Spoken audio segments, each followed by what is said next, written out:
something like that? Yeah, we can go ahead with that. Because I you want to do something. One second. Hey Barry, what's up? Yes, it is. Yeah, it's gonna be recorded. Yeah, so we should be good there. I'm actually seeing where some individuals are actually joining on the the Zoho side, but I'm actually connecting the two so that we at least have both of them connected up. All right, yeah, man. So we'll talk. Yes.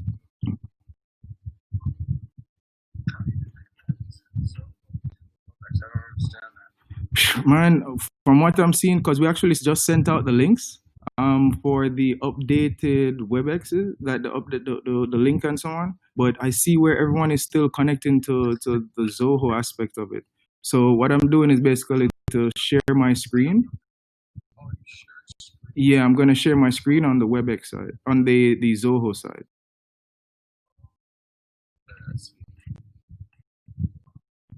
Are you telling them to click on, so there's the copy meeting? You just send them this link here, they can directly log into this one. Yeah, but I think there may end up being some that may not be able to do that still. So I just want to ensure that either way, we're still covered. So we actually put it already in the link, in the chat for them to join, but we still see where some of them are still joined. So you quiet in the background, it's your show. I'll turn off my video, I'll turn off my volume. Wanted to ask you, because I made you co-host, do you want to present the 5-minute video from your computer? And this is the one here. That's the YouTube video. So that way you can turn on your computer, your speakers, and people can hear you. No, definitely. Hold on, it's in the chat.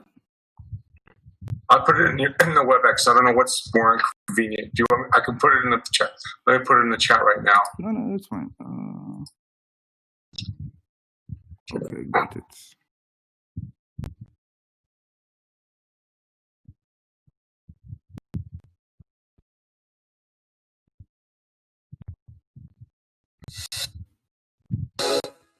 We're glad to have you with us here.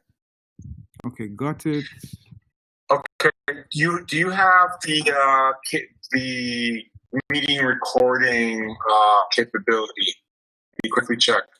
On here, no, I can't record from here. Okay, all right. You let me know when you want me to record, but I'll probably just start recording. Hey, Mark, how are you doing? And I did not say hello to Ermin. Hello, Ermin. Hey, Ermin. Hi, Mark. How you doing? I'm good. I was just getting my audio switched over to my headset. No worries.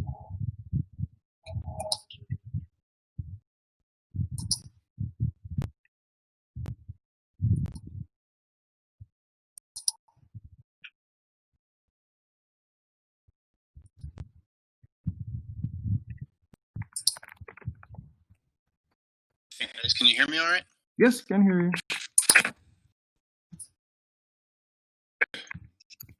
Steve? You sound a little bit garbled there. I don't know, Steve. Do I? Is it coming in clear? It's clear. It's clear now. Yeah. Okay. All right. Okay, so we're all here. We're all ready. I've named Andrew co-host, so I'm going to be quiet in the background. I won't have an active participation. I'll turn off my video and everything. And I'll be in charge of muting any noise that needs to be muted. Okay. Sounds good. I'll start the recording. 5 minutes into the meeting. I suggest, Andrew, Yes. that about every minute or so after the 0 o'clock that people are there, you say thank you for joining, and we'll be starting 5 minutes after. No problem. Okay.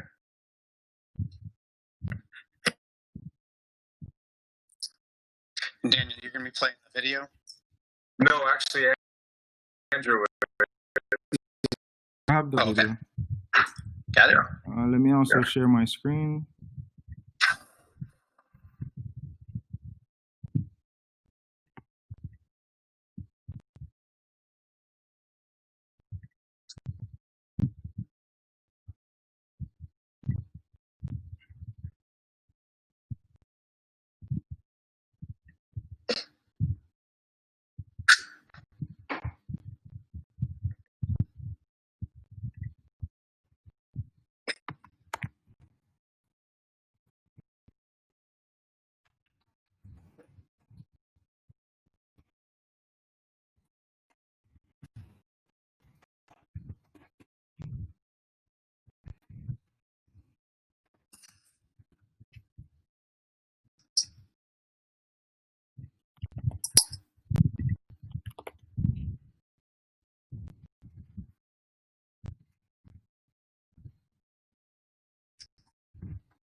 Are you seeing anyone else join as yet? Not yet. No. Hmm. There's still 1 minute too. Okay. No, because they were actually joining on the Zoho side. Okay. I see about, I think about 2 of them have come off since. But not here. I don't see him here.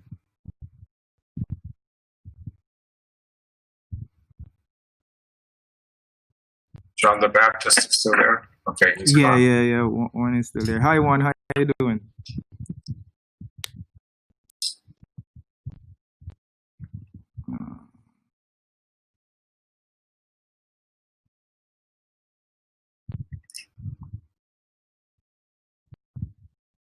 Let me just test to ensure it's working. No. Hello, Andrew. Hello, Andrew. Hi, Juan. How you doing? Fine, thank you. And you, my friend? I'm good. Giving thanks as always. Thank you very much for joining. You're welcome. I just wanted to check to see if the platform on Zoho is working fine. Yes. We still have some individuals actually joining, but we're trying to get everyone, well, as many people as possible, really over to the WebEx side. But we're still gonna be maintaining both, just in case there are any miscommunications or any issues. So it's good to at least know that that's fine. Everyone can hear Juan?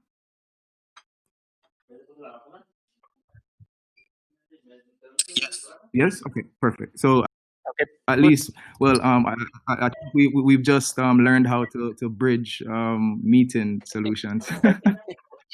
Yeah.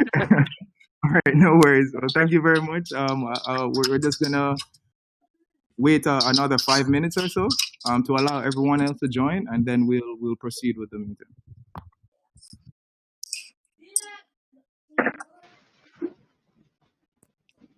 Evan, Ben. Hi, Andre. Oh yeah, bro. Hey man, what's up? Oh, what's up? Just testing. Everyone can hear Yeah, sorry. Andre as well. I can hear him. Can the folks over there hear us? Dre, Yeah, can you hear us? Yeah, I can hear Okay, everybody. I was just wondering, does everybody have the WebEx link as well, in case you want to go directly to WebEx? Yeah, you can post it here and I'll click it. Yeah, it's in the chat. All right. But like I said, I think we have the very first meeting routing.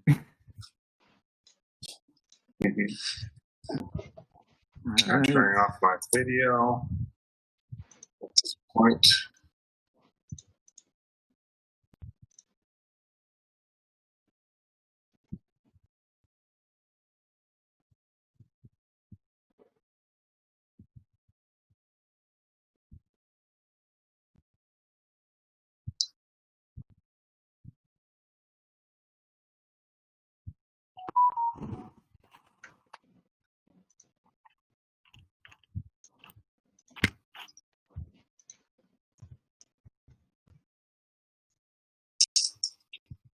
Hi everyone. We're just gonna wait another 2 or 3 minutes so everyone else can join. In the interim, I'm just gonna put up this demo. Let me know when you can see. Oh, where is it?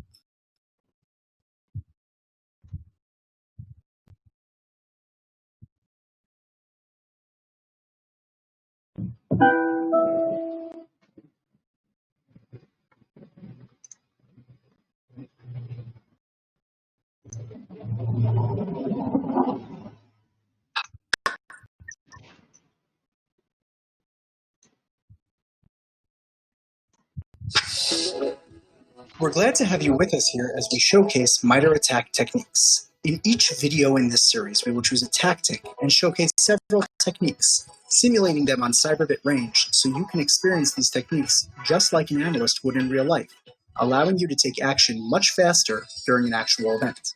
CyberBit range provides a virtual SOC experience, immersing cyber professionals in live attacks across the entire cyber attack lifecycle in a complete corporate-grade virtual network. This gives us the power to showcase the attacks you're going to see today. In this video, we'll focus on collection.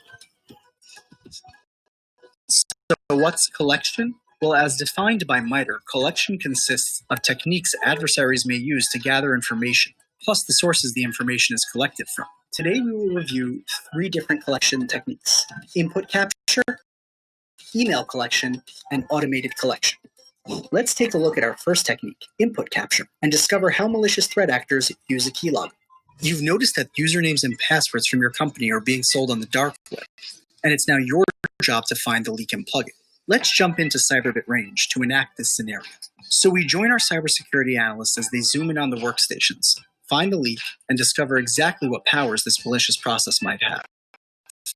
Our analysts start by looking at the process strings. They notice a file inside the temp directory called clout that is being uploaded to an offsite FTP server. Now that we can see the file and its directory, we know it requires further investigation.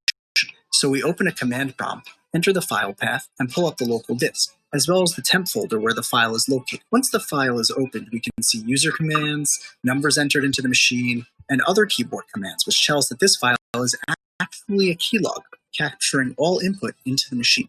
To be 100% sure, we type "take me to your leader" into the search bar, and then reopen the clout file. As suspected, the file is capturing all keystroke inputs into the system. "Take me to your leader" is clearly displayed, revealing just how an attacker uses a keylogger to capture information. Next, we will experience email collection, showing you how emails are collected from a remote mail server. Your company just found out that all their confidential emails have been published online. It's your job to discover how. Let's log on to CyberBit range to see how this plays out. So we join our analysts as they begin their investigation by logging into the remote mail server. They'll open PuTTY to log on, and then pull the log files. There we can see the attacker was using stolen credentials, logged as user 055 via Secure Service, or SSH protocol. The thing is, user 055 is not supposed to log in using SSH. Inside the logs, we can see the attacker use the tar command, normally used by attackers to compress or zip data, information, or files into a single file, making making it significantly easier to extract. In this case, the tar command was used to take the emails of users 001 through 100 and zip it into a single file, ready to go for the attacker to extract. Following the compression, the attacker, still masquerading as user 055, deletes the output file from the mail server to cover their tracks. Without the log files, it would have been far more difficult to discover just how the attacker exfiltrated the emails published online. Finally, let's take a look at automated collection, learning how an attacker searches for and identifies specific files in their paths to be automatically collected at the time of extraction. You've noticed that your company's proprietary information is being sold on the dark web. Let's jump onto Cyberbit Range to figure out exactly how the information is being collected. As you can see in the code lines highlighted here, the attacker is defining a variable called file extensions, where you can see he is looking for files that end with programming language extensions. Each file is now uniquely defined inside the file share, where the code can route a path to the file, saving it for extraction later.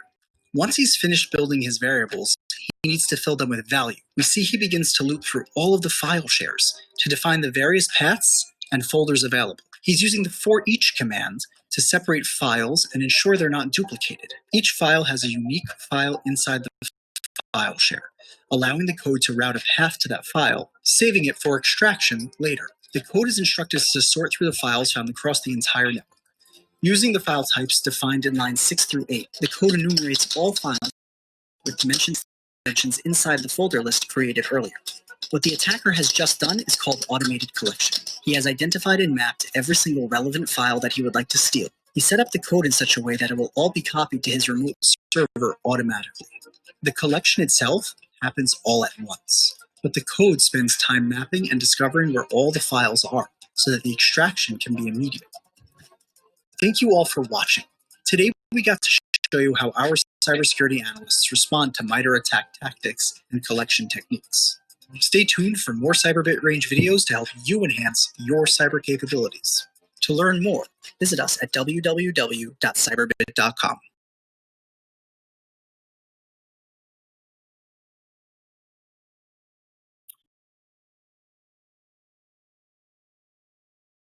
Hi, everyone. So with that, we're gonna go ahead and start the webinar. So first of all, I wanna say thank you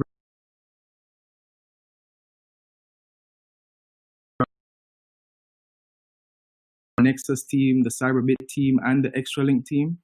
We all wanna thank you, and we're hoping that the information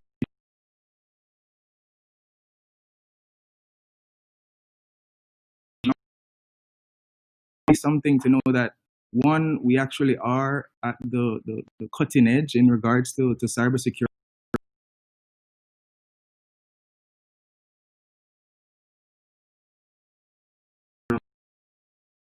In the present and going forward. So with that, I'd like to introduce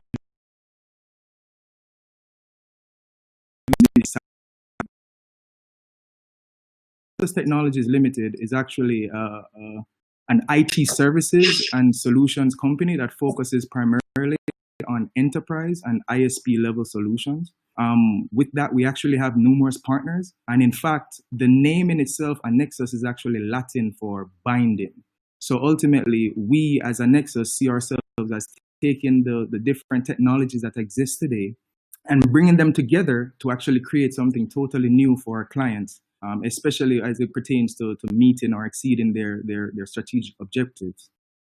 With that, as part of our portfolio, we actually have the Cyberbit team, and we would like to basically showcase their value proposition in regards to how you prepare for cyber attacks and ultimately ensuring that you are not just prepared, but equipped to handle any of the cyber techniques ultimately that could be used to not only penetrate your organization, but also to take or steal the data.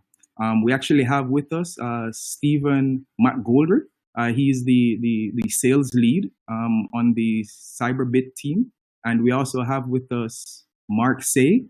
He is the training lead from Cyberbit. And really, I wanna highlight their their length of expertise in the industry, as well as their ability to meet or exceed your requirements as it pertains to cybersecurity. So with that, I'll hand over to Steve, and then we go from there. And let me also add a special thanks to Extralink for making this all possible. Right. So Steve, I'll hand over to you. Thank you very much. Tell me if you're seeing my screen. Yes. Okay. Thank you very much, Andrew. So this is Steve McGoldrick with Cyberbit. I am based out of Dallas, Texas. I support the partners across the United States as well as Latin America, and including the Caribbean. So cover and support Annexus, cover and support Extralink as well.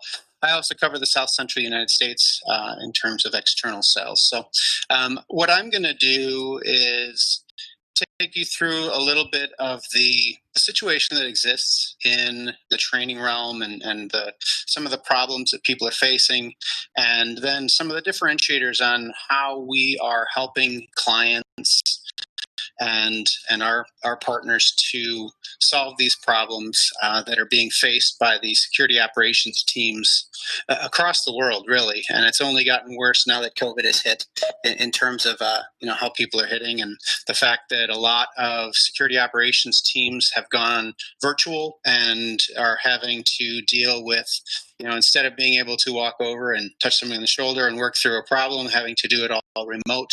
And so we are assisting in a lot of these elements. So as a start, I like to start with where did the idea of Cyberbit come from?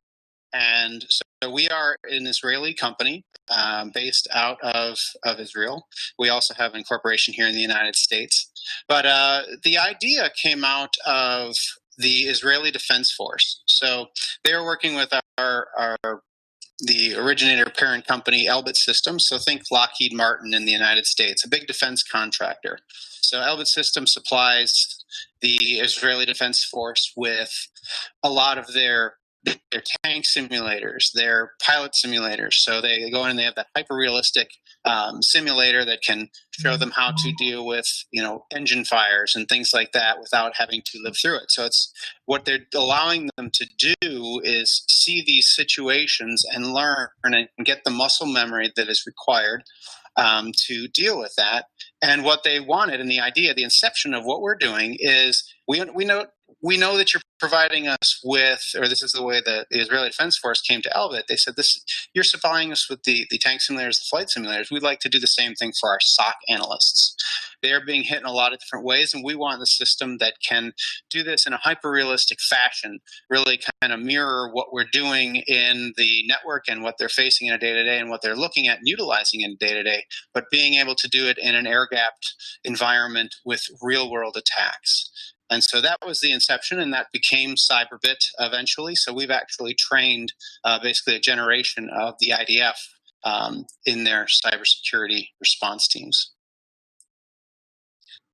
So as I mentioned, one of the main focuses is to make sure that the analysts are seeing these situations, these attacks, for the first time in a controlled environment, an air-gapped environment, and not seeing it for the first time. The last thing you want is for them to see a Dragonfly attack for the first time in the network environment, in the production network. So it gives them that experience, it builds that muscle memory, and the majority have not seen it yet and will see these attacks for the first time on network environments. So what are the challenges that are being faced by clients today?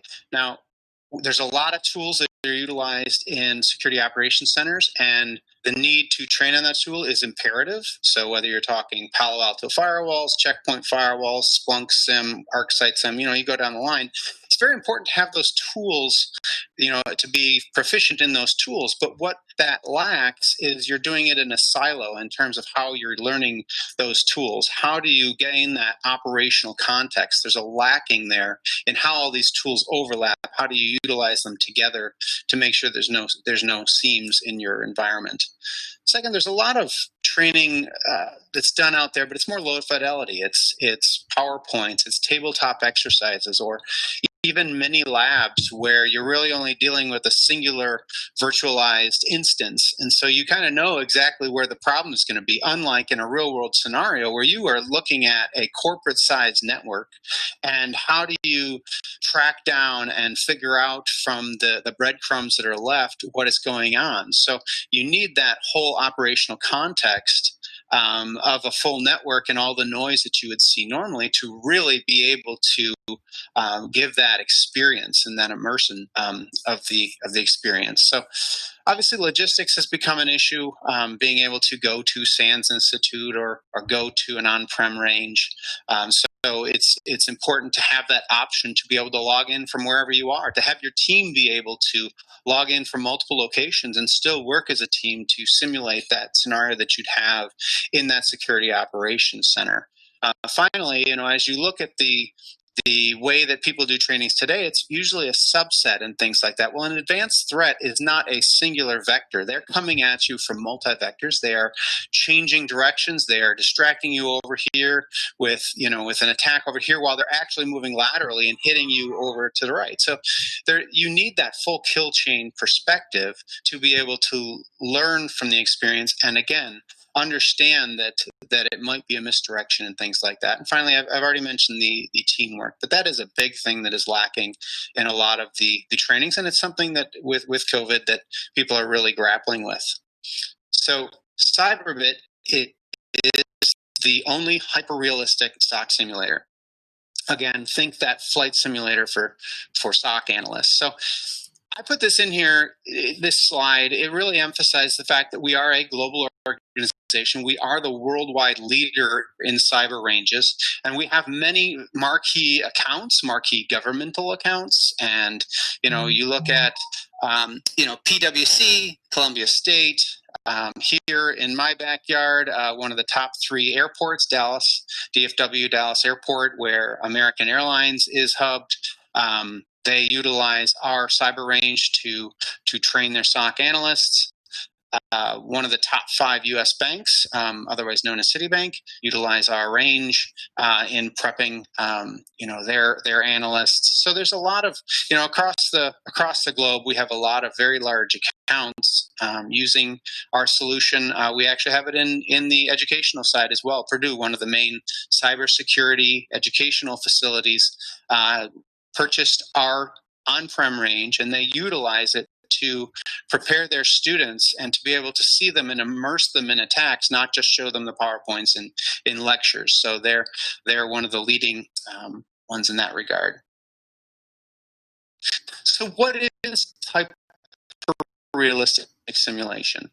I want to set this groundwork as I move into the next slide that'll give it a little more detail on this, but really it's the idea of being able to train when you like, from wherever you like, doing it on a full network, not just a subset, as I mentioned before, utilizing not just tools that are similar to, but actually in many cases the exact tools that you'd be utilizing in your SOC, in your production environment. And finally, not doing a piece of an attack or a made up attack. We want to be looking at what exactly is the full kill chain of these attacks, whether it's a ransomware attack or whether it's there's a lot of different attacks. We have over 50 scenarios, but it's very important to have that real experience in terms of the tools you're utilizing, but also the attacks you are facing, and to have the two of them and figure out how to move forward. So this is really the crux of it, in setting the stage for Mark, who will come shortly after me here to take you through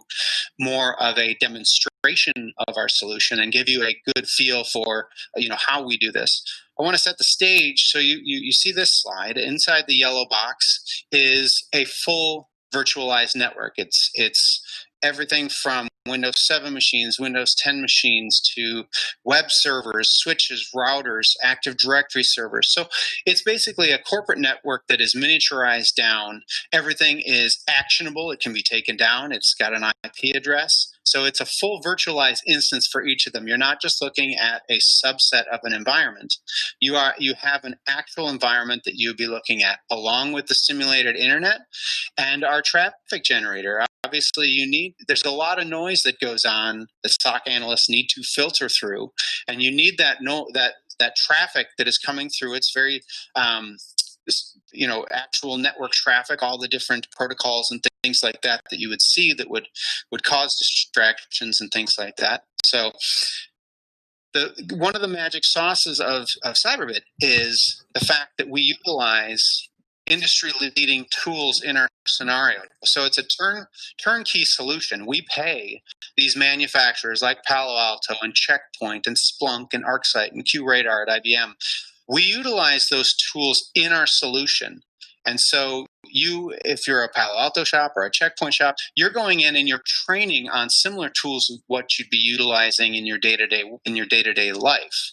And so this really helps to increase retention of what you're seeing. It may not be exactly what you are working with, but it's very close and it's a reasonable facsimile. So again, what we're trying to do is not only increase the impact and the experience, but increase the retention. If you go and you're doing PowerPoints, how much of that actually sinks in? So we've taken a look at it from learning statistics and everything, what really helps to retain that and make an impact and change how you're doing things in your day-to-day. And we feel that immersive aspect and utilizing the tools that you use every day is very important. Finally, the attack.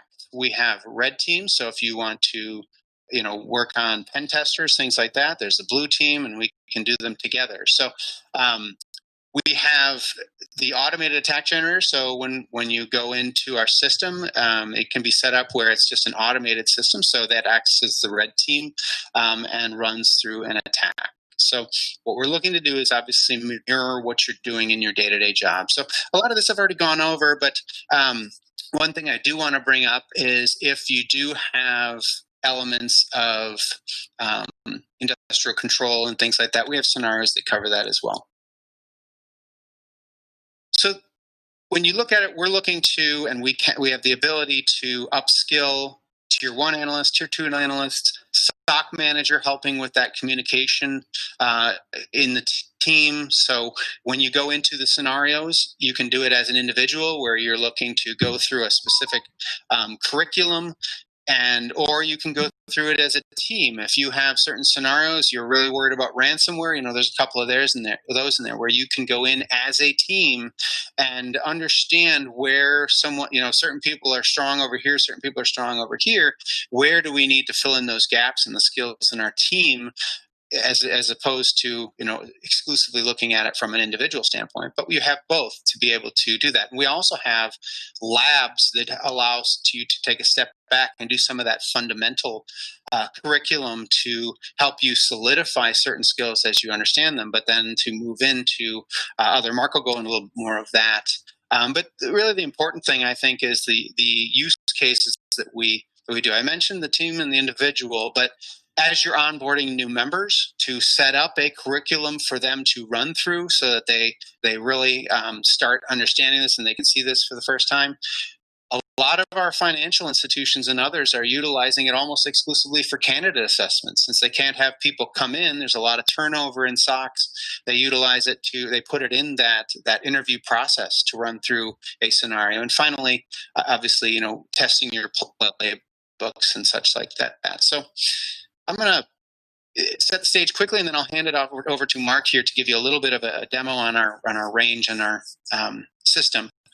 We go to market in two different flavors. The primary one, in terms of, unless you're a really large Citibank or governmental entity that has concerns as far as cloud offerings, things like that. But we offer a cloud range. It is a shared resource, so the American Airlines of the world will be using it alongside of you, and you're allowed to choose different networks and things like that in this, but it gives you that opportunity as an individual or team to just log in, go into our marketplace, and boom, you're into the scenario and good to go.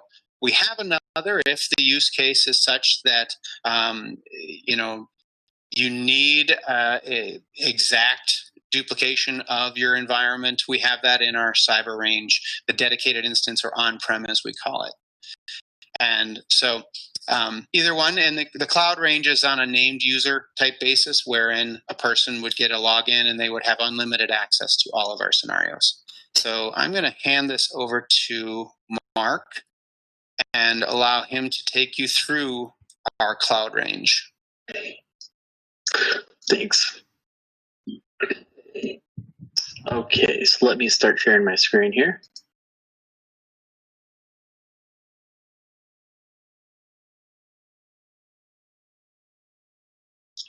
Okay, perfect. So the first thing I'll walk through is our marketplace. This is how we would book a training if we were a customer. So the first thing, and similar to what you see here, is I've already logged in and I've gone in to explore our catalog, and I would browse the available scenarios. Don't pay attention to any of the pricing. Customers don't have pricing. They would have named users who can access any training anytime, however many times that they need to. So key takeaways from the catalog would be that we can filter based off NICE work role. So we map all of our scenarios to the NICE work role and actually map them all the way down to the individual role KSAs. So you can track who has coverage where, etc. Type of training I want to run. Do I want to run a defense or offensive training? How hard? Maybe I only have a specific amount of time that I could allocate for these individuals. I could select that as well. Do I want to just run Checkpoint or a certain firewall or some vendor? Pretty much every scenario is mapped to the major product vendors, with the exception of things like some of the open source tools. Not every single network is mapped to those. And then properties, kind of consider this the format you might run it in. Do I want to run an individual self-training, a team guided, or a team self? For the most part, you can mix and match these and get every scenario, with the exception of a few really, really difficult ones where we recommend a guided, someone to guide you. And that's something that Cyberbit can do, or your partner, etc. The booking process is pretty straightforward. I would essentially select a scenario. I would say book now. First thing I'm going to do is pick the network type I want. Let's say I want to run the Splunk network, and just since it's easy, I'll pick this open space here so we can see. I would add existing trainees for my organization by name. So I would have named users I pick from. And then there are some account types where you might want to have the ability for one-time trainees, and I could just toggle this over, and then it will create 5 random user logins just for one single use at this time block. And I've already set one up over here where we'll do it with a named user. I have 2 modes as well, training mode or a test mode. Training mode is more learning focused, where test is more skills validation focused. Test mode is going to not have a lot of options to check their answers or where they're at, where training will. So check me now button's available in training mode, as well as multiple choice drop downs for the steps that they're in. And we'll take a look at what this looks like in just a second. I may add a description if I need, and then select book now. One thing I want to show everyone before we jump into the range itself is that we also have this MITRE attack framework as well. So if you can see here, I have the ability to filter on all trainees, or I could drop down and select a specific individual. I pick trainee 2433. And now I can just focus on, hey, this person needs to focus on specific areas so that they get exposure to the parts of the kill chain that we need them to based off their role, their work role within NICE. And this is just a general overall view of the organization. I can hover over the areas I need to focus on and see who needs to do what and how well folks have done that have already taken the training, as an example. Next will be the range training platform itself. So I'm going to go ahead and log in as a one-time user.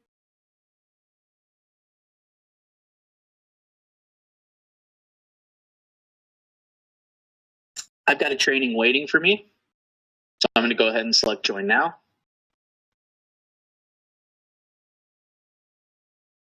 We have an ability for our first, if it's your first time in the range, to do watch video. And I'll try to make this a little bigger too.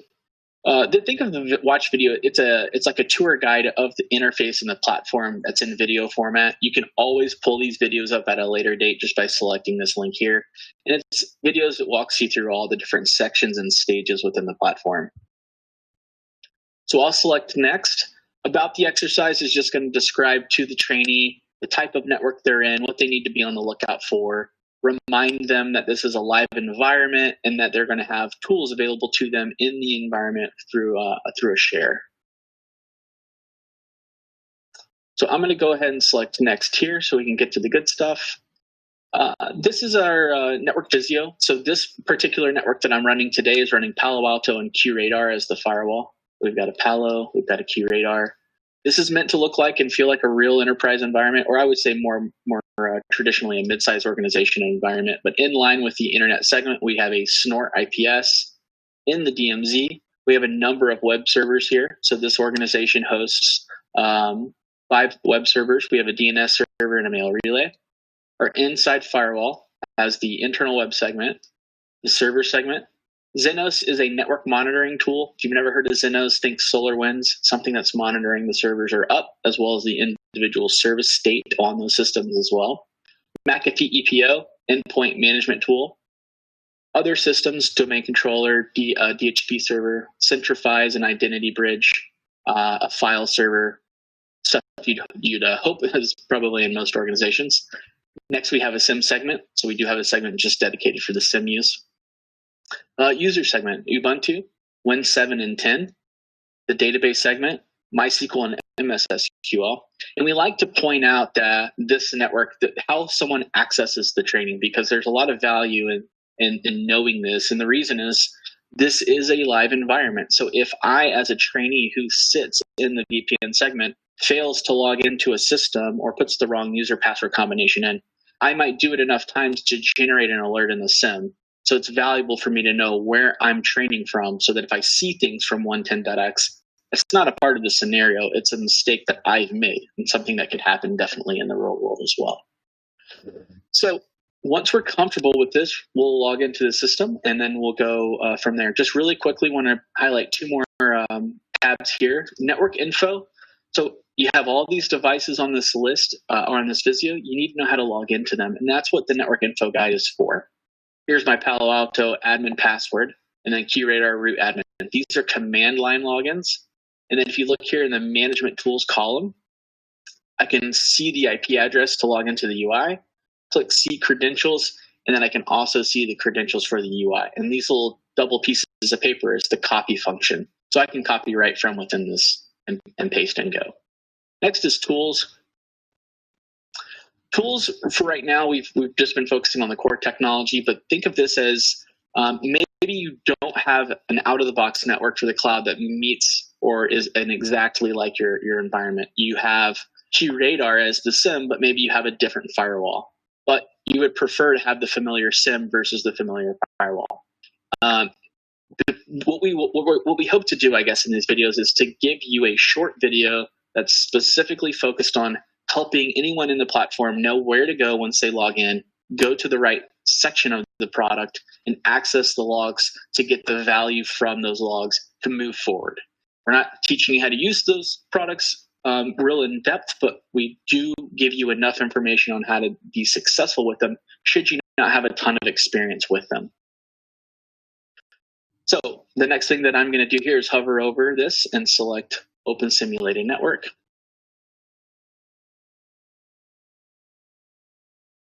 And I choose the web browser connection, which doesn't require me to do anything special other than just RDP right into the system. And now I've logged into my trainee box, which is sitting in that VPN segment. So now that I'm logged in, I'm going to select next, and now I'm going to move to my mission.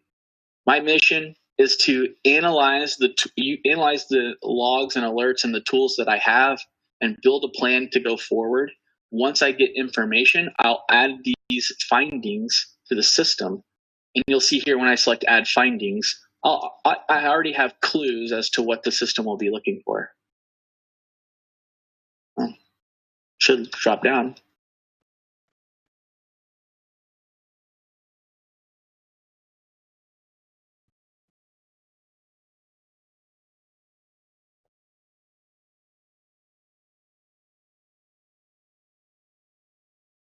There we go. So as you can see here, we have a number of things that we're looking for. And I can use these as clues, as things, all right, I need to be on the lookout for stuff like this. Obviously, we only have Let's see how many were there. 5. So we're obviously not going to need them to find all of these since we're only looking for 5, but there is some information here.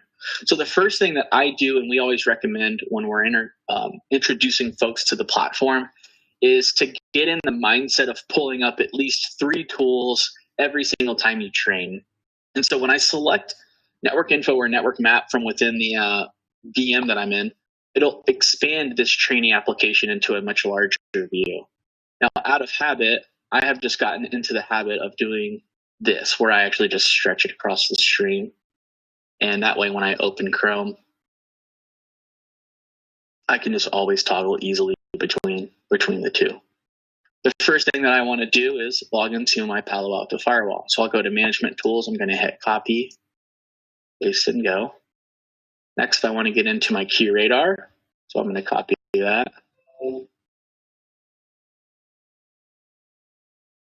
And I want to log into Xenos.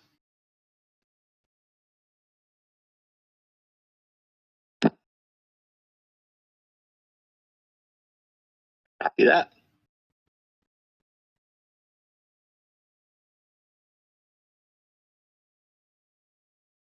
Perfect.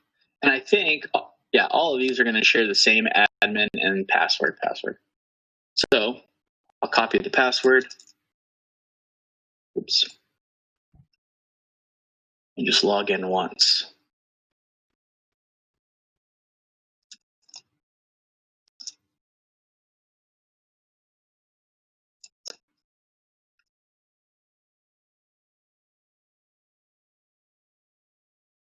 Okay, so I'm getting logged into my firewall. Here's my SIM. Go ahead and look at if I have any alerts that have fired in the QRadar. And it does look like I do.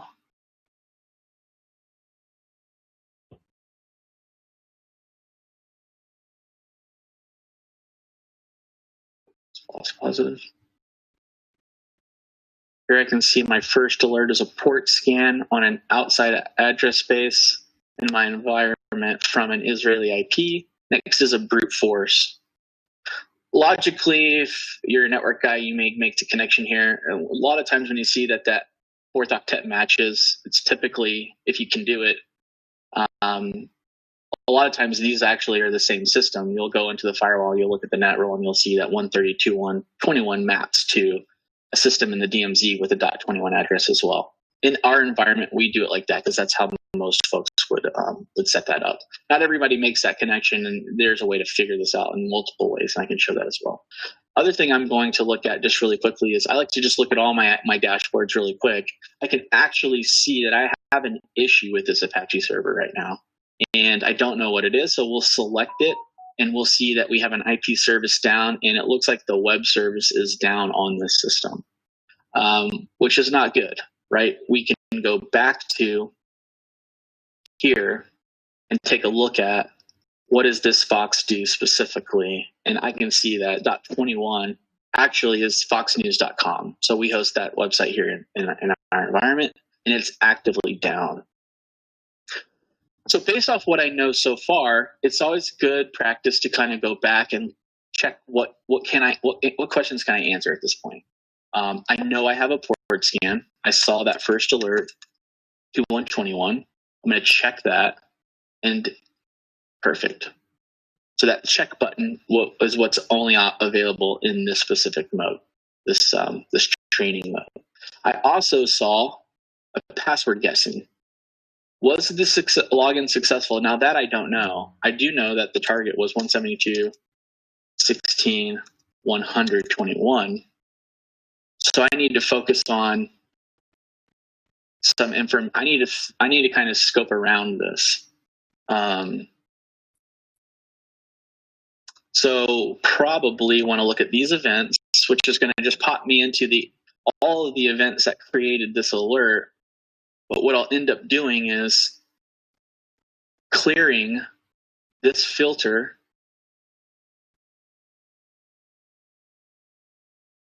and then I'll start to filter out noise so that I can look around the system.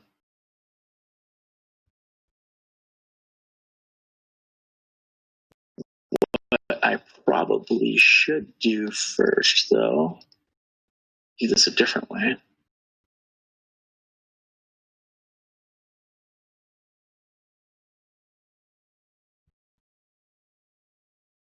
Source IP is, now clear this filter.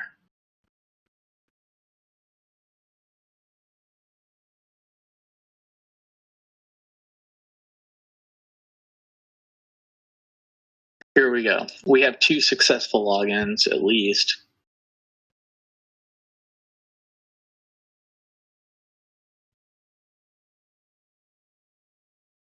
So not good. I think different teams do things differently. I've been working with SIMs since before SIMs were popular. So I have a lot of ways in which I can just interface with them and do things easily. That may not be the case for every team. And so this isn't just the only way I could find a successful login, right? I could also, if I'm not really good in the SIM, the idea here is to build the soft skills or give them that opportunity to develop these skills. Maybe we want them to focus on using the SIM per se, but maybe we want them to do something as fast as possible. And a lot of times that's traditionally what we pay really good money for in people, is that I have all the login information that I need for every system in this environment, right? So if I wanted to look at my Apache systems, 100.21 is this DMZ Apache 1, I could just putty into it, right?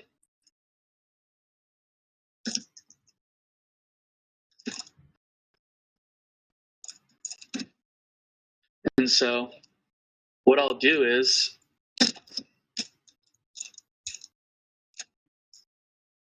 I'll cat the auth log really quickly and see if I can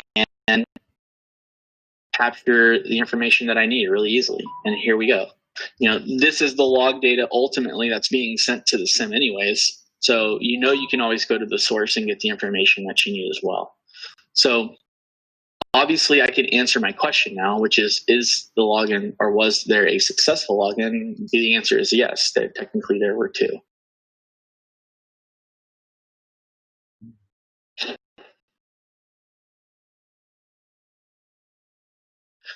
What else can I answer? Well, if we think about it, we already saw something that's of interest. We know we have a service that's down. I'm not sure if that's a question, but I might check anyways. We have a service that's been shut down. It's the HTTP service. Does it shut down continuously? I'm not sure, honestly, right? But I do see here it says what triggers it. So I'm going to assume that since there's another question, it's probably a yes, but I need to figure out what it is.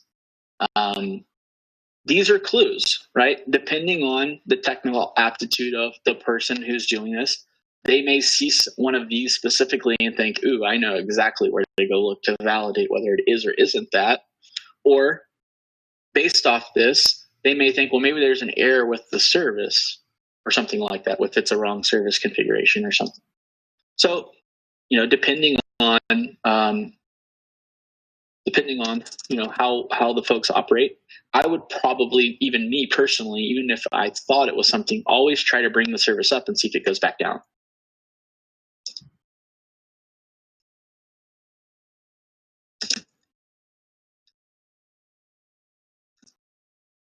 So now I've brought it up, what I can do, right, is do a status on it.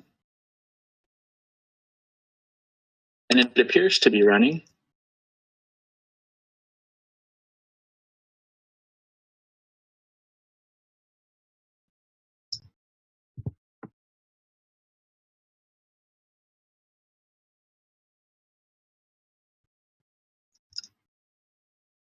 Let's see if we can get to our site.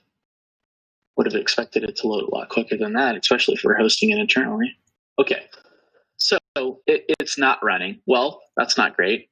I know that I just, at this time, which the range and the time is in UTC at 4:47, tried to bring my service up and it came down.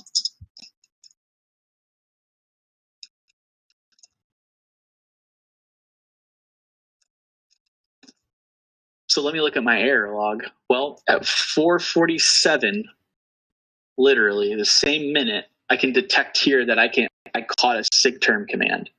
So that to me is saying, all right, something is configured, very much like in Windows, like a scheduled task, to shut this service down. In the Linux world, we don't use the term scheduled task. We would actually say there is a cron tab configured with a cron job. And so for me, I would say, okay, cron tab -L for list any active jobs. And here I can see I not only have a stop command, I actually have a bash script that's running from temp. So not good. But let's go ahead and finish answering this question before we jump into any of that. Let's check it.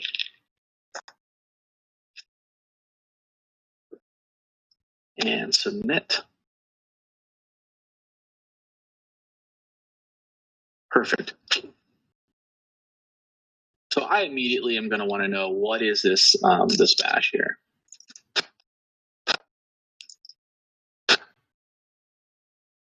Oh, okay. So not great. It's made a directory in temp called BD. It's copying the user password hashes. So basically the usernames and the password hashes to a directory in temp, a newly created temp directory of BD. And then it uses a Python script from an PHP uploader in temp to move those files off network technically. So not great. So let's see what other questions we have available here. I know that I just found, I found a file, right? I found a file that's called, what is the full path of the file? Temp bd_bash.sh. It's a bash script, and its purpose is to exfil.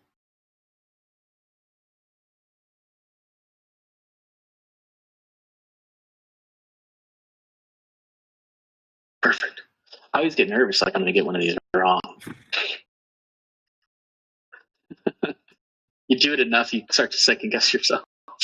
And I also found a Python, right? So select Python script. It's actually located in temp. What is the name of the script? Actually, I'll take this opportunity to show you how to copy and paste. So this is long. I probably wouldn't want to type this out, so I can copy it, right? As soon as you let off the left click in PuTTY, it's copied automatically. I come here to this paste your text here option and click paste, select the plus sign. And then now here in this, I have a clipboard option. I can copy this clipboard and paste it locally.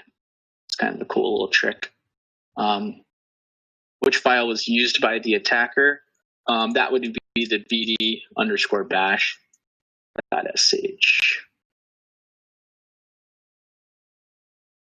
Perfect. So now we've found all of the elements of the attack. We've detected and now we've analyzed enough of the data to be confident that we fully understand what our issues are with this system, what happened.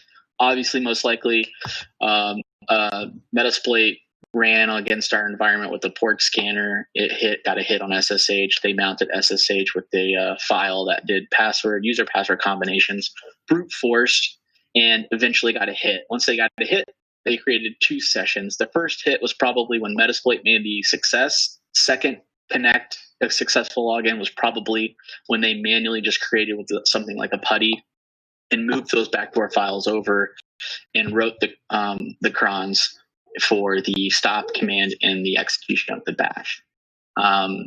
So now what we need to do is we need to create a response process. And we're looking in this scenario for 6 responses specifically.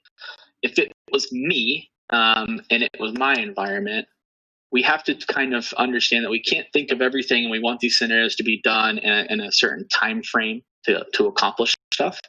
So we are only looking for some of what, could be tons of options, I guess, to do things. So the first thing that I would do as a person in my environment would be, if you really think about this attack, what's the problem with this? If you look at the first couple of steps in this attack, it's that the attacker can SSH to a system in your DMZ with no control. I mean, they can do it without any limitation, and that's definitely not good. So you have a misconfiguration in your firewall, most likely. I mean, even if you have to have this allowed, it should be locked down for sure. So I can just look at all my firewall policies for SSH, and I can immediately see right here, internet to DMZ external, meaning that external address space. And right here, boom, I have SSH. So for me, I'm going to remove that because it's already proved to me to be incredibly bad. I'm going to immediately commit this. I'll probably call my Linux guy, or I'll go over here and I'll actually kill the session that they have established right now. But then I'm also going to come in here and write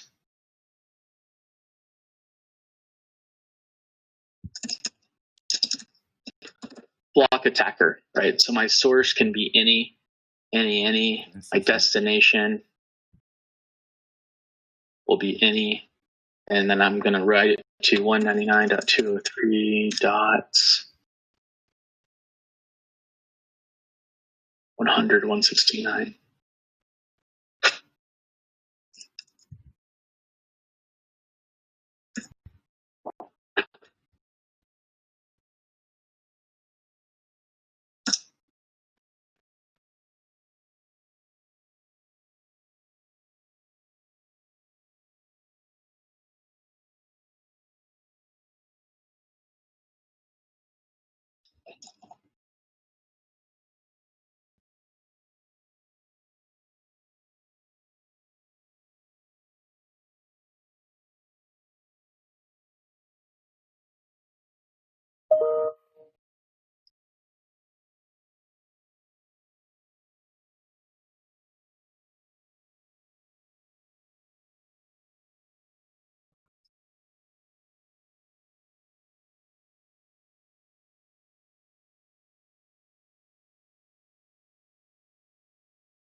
Was it 100, 189?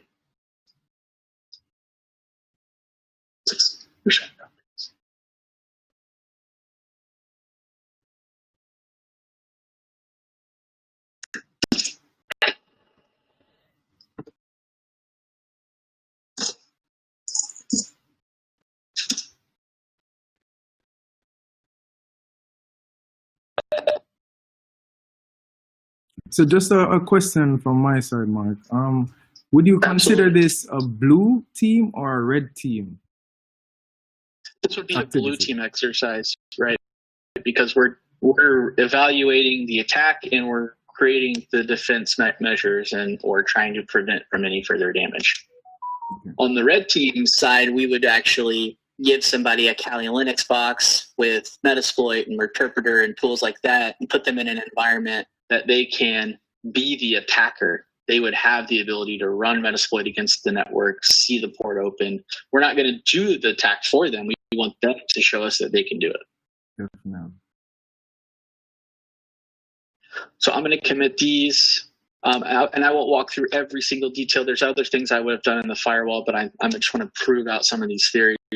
For the cron stuff, obviously, let's assume we've moved everything off this box for forensic value. We're done with that.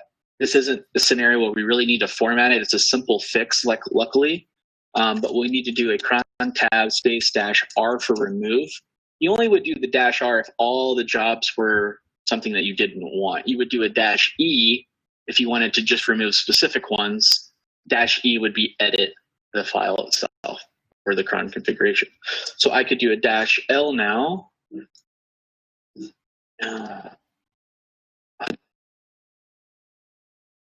And as you guys can see, I'm very popular because every time I'm doing something, I get a phone call or a text or something. -L, I have nothing. So that's great. The next thing I want to do is sometimes referred to as an incredibly dangerous command, but it's very effective.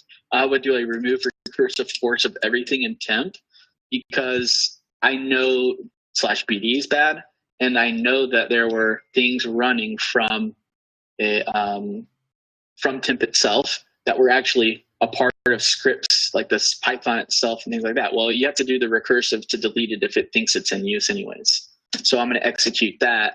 Now I've removed the files and such. And I know we're getting close to the end, so I'm going to leave it at that with what we do for the response stuff so I can hit check action really quickly.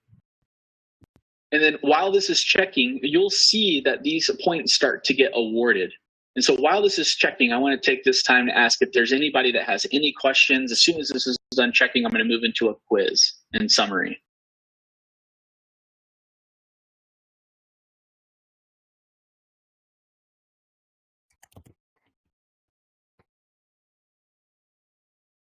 Anyone has any questions?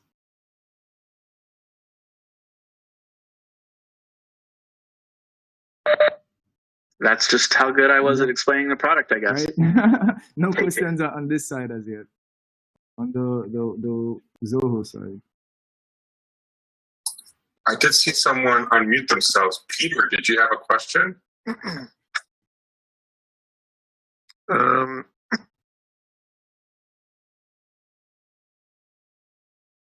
you hear me? Yes, we can hear you, Peter. Hi, Okay. how you No, doing? I was just thinking that wouldn't it help also to prevent logging in directly as root over SSH? What was the question? I broke up. Right. No, I was just saying, wouldn't it be helpful also to prevent logging in directly as root over SSH? Absolutely. Absolutely. If that's something you can do in your environment, for sure.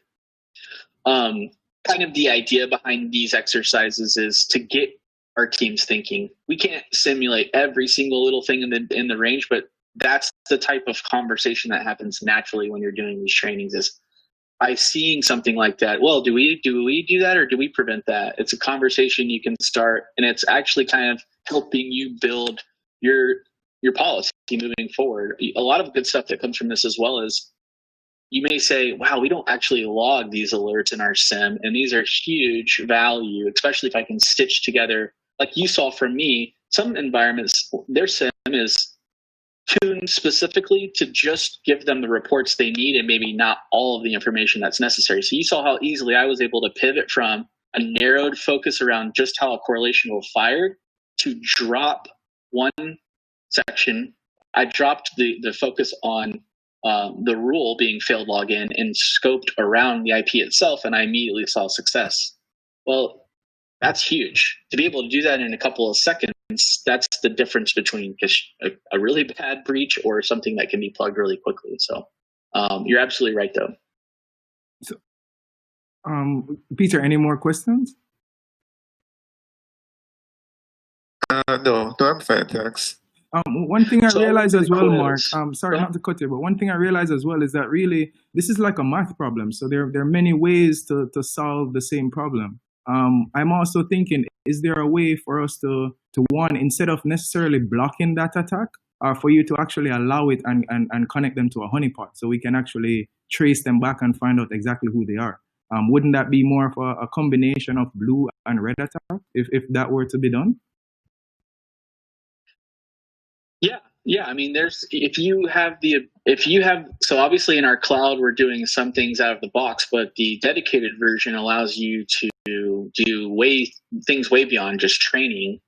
And as Steve was talking about, some of those customers that we have, our global ones, we're doing things like product efficacy testing. There's current state architecture, future state architecture, and then the top 10 attacks that hit their business vertical, and where do they stand in terms of security posture, and does it meet or exceed where they want to be now, and they build a plan forward. And a part of that, right, is testing new technology, and you could use the range for that as well.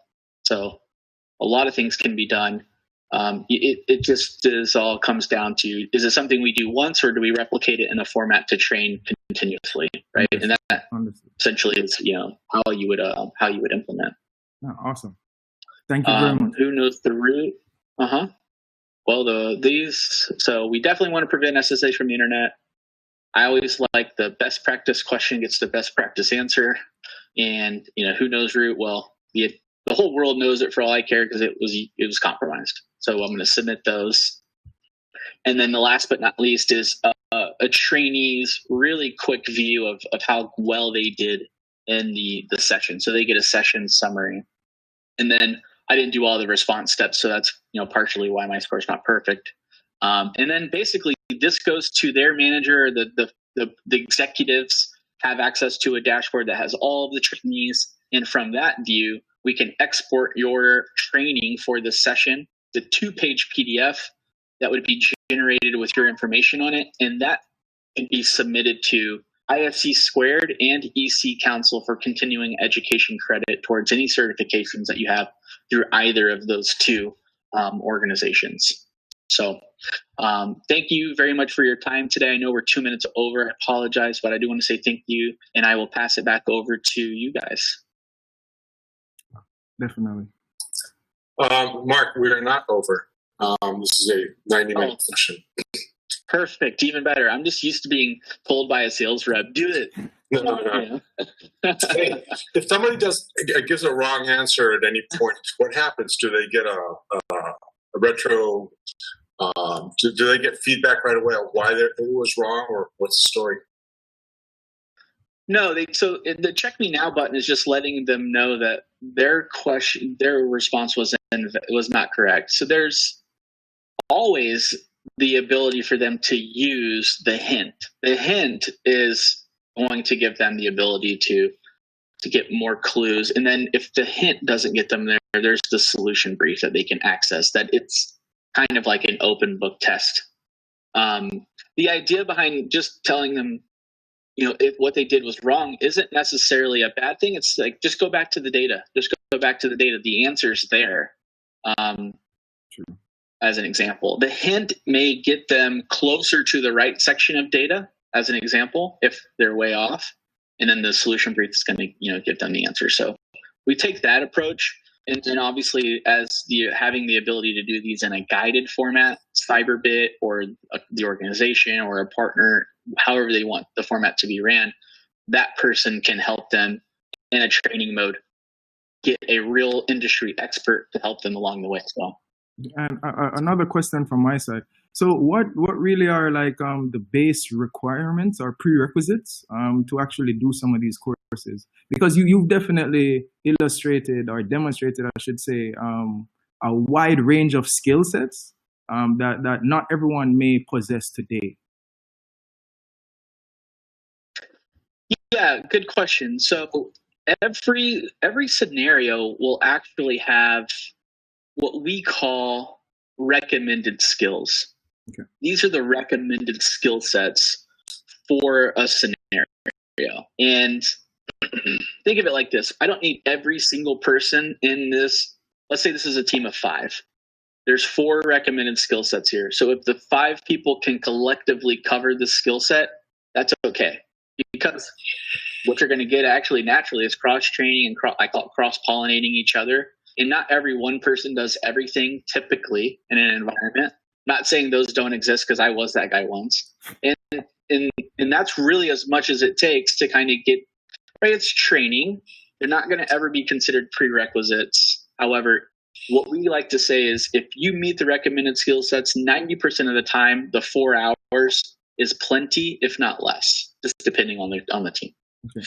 The other side of it that I would add to Mark's answer is that we have more basic foundational like scenarios, whether it be around, if you could take us over to one of those, Mark, the firewall.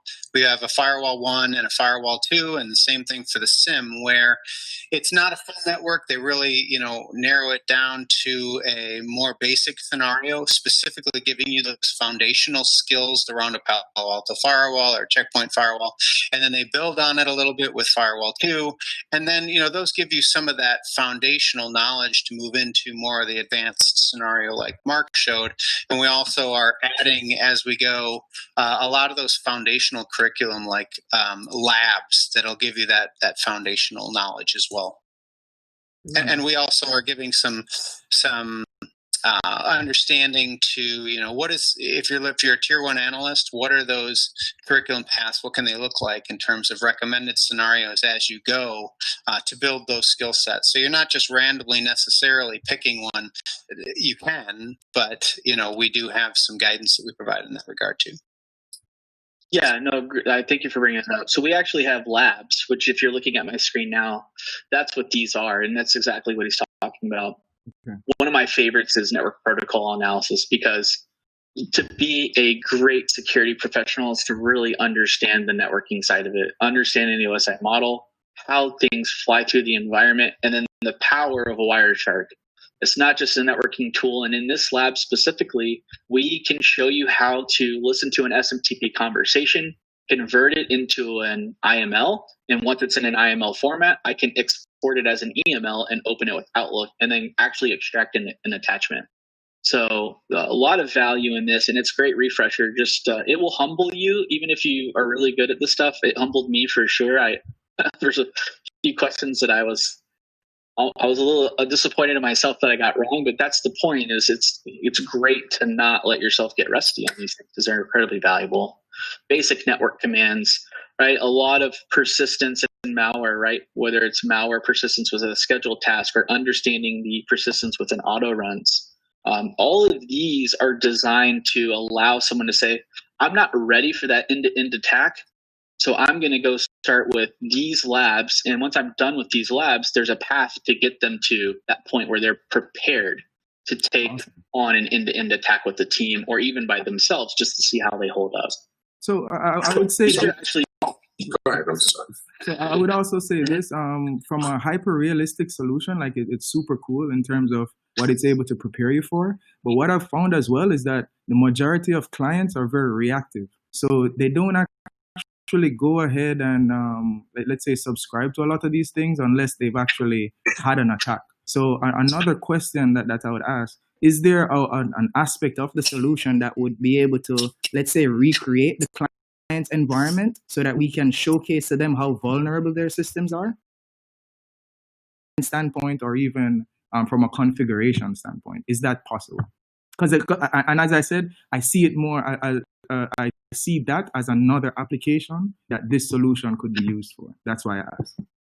Absolutely. So most of our major, or I would say our Fortune 100 customers are using the range in exactly that format. They've got this out-of-the-box concept for the basic training, yes, and then they actually replicate portions of their environment for the red teams. The red teams have an ability to replicate their portions of their environment, yes, and stress test and or compromise those certain sections, and then from there they can recreate portions of the environment after they've seen, let's say, a PCAP that was an exploit that really ate their lunch. Can replicate the environment, not only their environment, but if you have the right PCAP, you can actually replicate the attacker infrastructure, deploy it into this micro network to simulate the attack again, and then drop it into a scenario where you have your blue team defending the environments with your tools configured your way to train how to respond to those things. You can graduate from there to even implement refining not only the operational playbooks, but the technology playbooks, including things like SOAR as well. So if you're looking into defining and developing a SOAR or even integrating it, we're already actively working with Palo, as they had acquired the Misto, and I don't know its new name off the top of my head, but that will be something to come very soon in our platform as well. Okay. And hey, Mark, thank you for that humbling comment that you mentioned earlier. I'm glad I'm not the only one. Couple of questions, man. So I noticed that the scenarios can be easy, intermediate, or advanced. Is there a significant difference between the three levels? Yeah, but they're all very, I would say, to some degree. For the most part, time is one thing. You're always going to see the harder ones be a good 3 to 4 hours. The easier ones are going to range in the 2-hour time frame. Some of them maybe like an hour and a half. It just depends. Think of it like this. you have a tier 1 SOC analyst. So they're going to have skills. They're going to be things that you would hope that they can get to in terms of technical competency. That's where easy and a few of the intermediate fall. Tier 2 is going to have a lot of the intermediate and some of those advanced.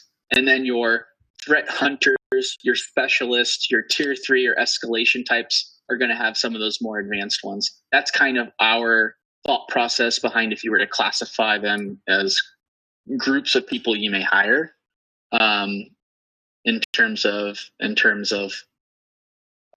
how we would rank them. Difficulty, I guess, is really it just depends. If you were to say, hey, Mark, go do something in Windows forensics, well, I would be much better in Windows than I would Linux. So even if it's technically an intermediate one, right, I may not be at that level there in an attack specific to that OS. So we leave it we don't put a lot of restriction on your path to train your folks in a specific way, but we do make recommendations and suggestions. Is there a randomness to the attack itself, so that if I run the same thing over and over at the same level, I always get different parameters? Well, yeah, you can do that absolutely in the dedicated instance. There is an option for me to facilitate a training. Let's say I'm taking 5 folks and I've run them through a scenario. This will be their 3rd time. I can actually make modifications to the training on the fly from the admin console. Oh, that's cool. I can check a box that says run a silent attack. What we do there is we modify the threshold of the similar so that those rules don't fire. All of the information's in the SIM. There's just no rule that says, hey, there was a port scan and a password brute force. I can speed up or slow down how long it takes the attack to deploy in the environment. I can change the attacker IP for every stage of the attack as well. And last but not least, I call it the most difficult thing. I could delete or remove all of the relevant log data to the attack from the compromised target as well to make it that much more difficult. If any of the target systems are a Linux system and you wanted to architect your own bash scripts, you could do that as well. I could have an attack focus on an Apache server, then have a bash run that also makes it look like there's a web crawl on another system, or do something on another box, so that they've got all of this information and they need to focus on the right things to find follow the right breadcrumbs to the right problem, because the other stuff is just meant to disguise what the real intent was of the attacker. I just want to say one last thing. I just want to say that even the most accomplished hacker killers need to keep sharpening their tools, because they can't just lie there saying, "Okay, I'm the man, I'm the king of the world, I know how to do this." Something new comes along, you're not prepared, or you just haven't used those skills in a while, and it can catch you off guard. So I think this is pretty cool. And also, Daniel, I'd like to add this as well. So my background, I've actually done a lot of martial arts, kung fu, kickboxing, MMA, and so on. And what I've actually found, especially from my sifu, in kung fu, it's considered a sifu and not a sensei, right? And what you'll always say is that the most stressful time in your life will always be in a fight, in a confrontation. So if you're able to settle yourself and you're able to understand who the enemy is and understand what it is that you're trying to accomplish, 9 times out of 10, you'll be able to overcome that issue. And for me, I see this squarely as that. I see this as, Mark actually alluded to it earlier. It's muscle memory. So by you actually going through these tactics, fortitude, but also your bodily ability to respond quickly. And I think that is really the huge benefit here for this particular solution. Another question that I really have, because of the platform and the customization available, I think it would be also good to have, like, let's say, an environment where you can actually have a company's blue team and red team go at it live. And I think that would ultimately be the best test for your internal red team as well as your internal blue team to see whether the unstoppable force can get over the immovable object, so to speak. And then from there, an organization can actually realize where their strengths and weaknesses are and actually build accordingly. So luckily, we can do that. Nice. We have in our dedicated instance a mode that we call it War Game. And a war game is meant to take a out-of-the-box network like the one I trained in today, give the red team a couple of Kali boxes, give the blue team the same tools that I had. And rather than Cyberbit deploying an attack in the environment, the red team has 40 plus different scenarios that they know can be executed in this environment to their advantage, that they can do whatever they want with. And they can basically, it's red versus blue. Who's going to win? We also have the ability to create other things within the war games, which would be capture the flag, if you will. So even right here, you can see this topic of capture the flag. There are different things that we could do as well. This is changing a lot day by day, especially in the cloud. But the one thing that I can't show you in this interface today is because it is dedicated to the dedicated instance is that war game mode itself from within the admin console, and it's been really fun. It's been really fun to see. We do obviously pre-current world.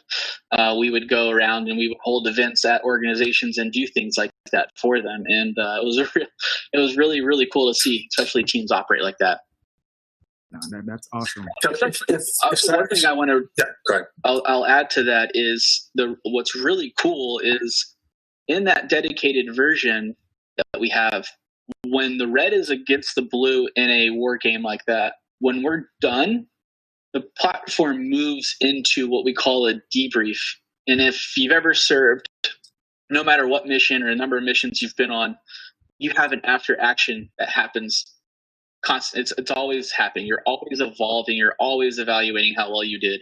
And that's exactly what we do in that debrief. It's an after actions report. Red and blue come together. It is the most amazing purple team debrief you could really see today, because each person sat down, was a part of the experience, carried out portions of the experience, and now they're all sitting down together, collaborating as a team. And then, so operationally, that's amazing, right? To just get the experience together. And then operationally, it's amazing because what comes from that is more than you could pay most consulting firms to come in and tell you what's wrong with your environment, because now you know what you already don't do because you've seen it in real life. Yes.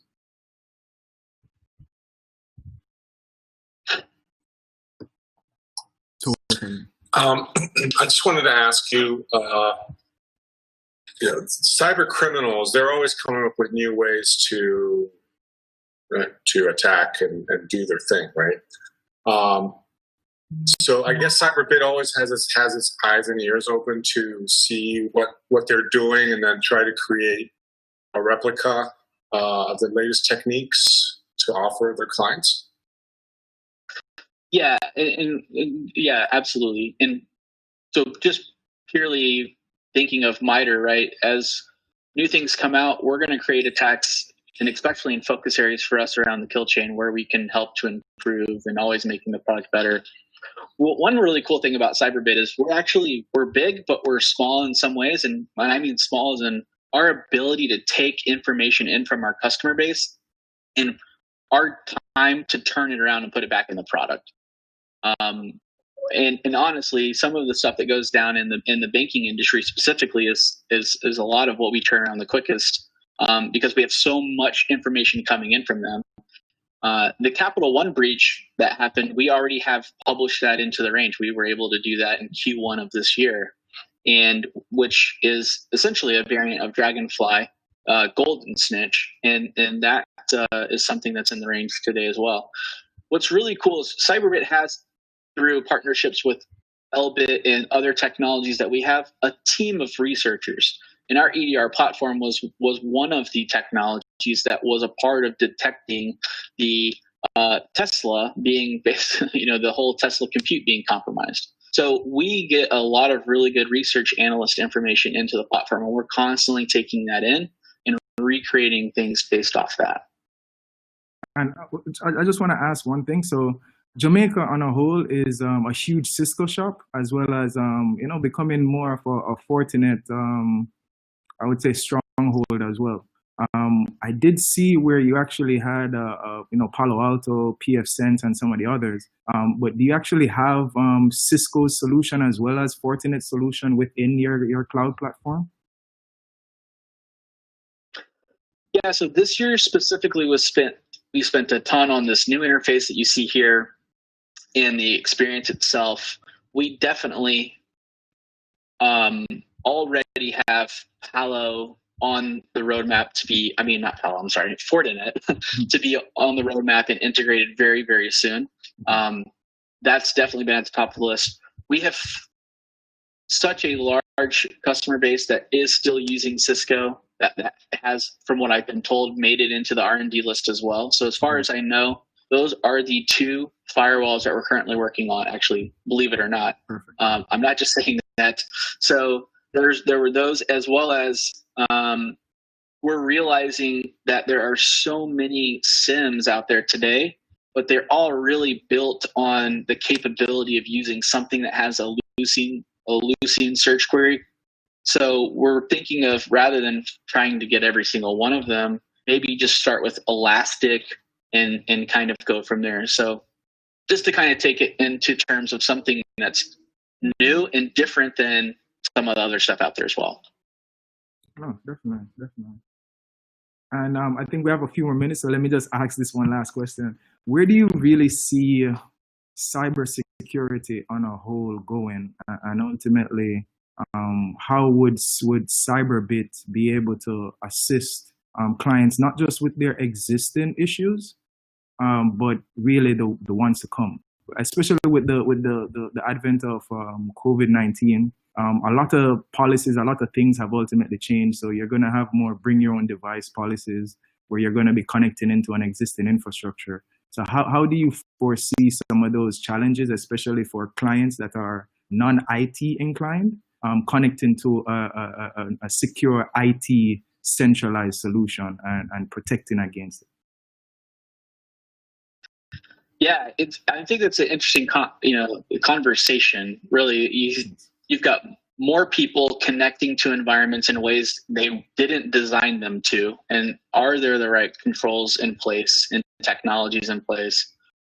If someone's using their own asset, can they even determine whether it is their own and prevent certain data from getting to it? And then aside from that is, what do they have in place? If you weren't a cloud-focused email system and don't have things in line with email protection, that's still the number one vector, right? And so if someone's got Outlook on their personal computer at home and there's no security, it's just, hey, I threw in my email address and my password and it just worked. That's a bad thing, right? Yes. That could be a potentially very bad thing. So when I think in terms of a company who's going to come to this platform and look at what's available and what we're doing, I see that, look, we have less people talking in cubes and hallways because we're all at home in most cases. So there's an opportunity for us to have more time to potentially train and up our skills in this current world that we're living in today.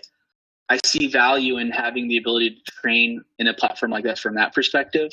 Also, when you bring teams together, what comes from this a lot, and I think I've mentioned this, is that all of the things they start to realize that's wrong with what they've done and how their SIM is pulling in log data, or we don't correlate that, or wow, I don't get that Windows event code in the SIM, and it is incredibly valuable that I have that, because now I can see not only was the login successful and log off, but the credential validation that comes from NT is incredibly valuable if it's on the domain controller, because they didn't log into the domain controller. It just validated that the credentials were valid, right? Yes. And so that's a different event code that if you don't have, you don't know. Yes. But it's hugely important to log. And so there's a lot that comes from it, that and collaborating. But I think the number one thing for me is, and you said it way better than I've ever said it, and I say it in all of these trainings, is when your team experiences an attack for the first time and they have no real experience, it's a high pressure situation.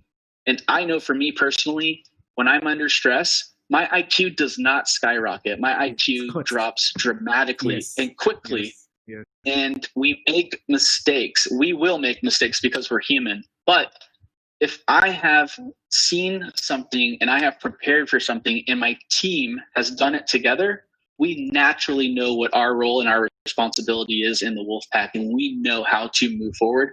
We may not be perfect, but we'll make less mistakes because it's repetition that makes us good. And professional sports teams aren't great because they just show up on game day, right? They practice more than they play, and that's what makes them good. Yes. And the bad guys That's the idea here. And the bad guys are going to come up with new ways, new attacks, things like that. But, you know, it may not be exactly like a scenario that we have in there, but the foundational methodology that you have, that you go through to diagnose and to stop, you know, a lot of those elements that go into the attacks that are in the scenarios are going to be used in you know, these other attacks that come up in the future. So it's really getting that foundational methodologies in place and diagnostic tools and understanding how your tools overlap and which ones you go to.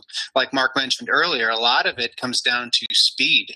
When the new things hit, it's not being that guy who gets in the headlines and being able to stop it. And so they're going to come. It's just a reality that they're going to come up with some new stuff. It's getting the capabilities and the foundational knowledge and processes in place. You bring up a really good point, and I was thinking it, but I hadn't gotten there. But these trainings, and I've said it, we're building those soft skills. It's the muscle memory, right? It's the little things. If we're giving you a really hard scenario, there are multiple very easy options and things to think of that can get you to that next step. And just knowing what those are separates somebody from who's stuck building a query in a sim that's, you know, as long as their arm that may yield no results, or the guy who was smart enough to just log into the system and look at a log really quickly. Those are those little things that once you just go, oh, you can do that there, or wow, you can add username to system to Process Explorer, and now I can see that service was executed by a user, but it's running as administrator. That's not good, right? Those little things, and those are the things we want to teach you, because if your tools fail, you still have to be successful. That's your job, and that's what we want you to be, successful. Totally, and I must say, thank you very much. I personally learned a lot. And I hope everyone that's on the webinar, you know, can share with my experience or in this experience. And thank you very much, Steve. Thank you very much, Mark. Daniel, thank you very much for making this all possible. And really looking forward to the next sessions where we can ultimately further educate our future clients, or existing and future clients, on how we can make their lives so much easier. Thank you. This is exciting stuff, Mark. Well done. Thank you. Thank you for that. We appreciate it. Yeah, very informative, guys. Thank you. Good job, guys. All right, so Thanks, guys. we're going to close it now, but thank you very much. And please look forward to the other webinars that we'll have in our schedule. And I'm looking forward to serve you better. All the best, and enjoy the rest of your days. Thank you very much. Thanks, guys. Bye. Thank you. Goodbye.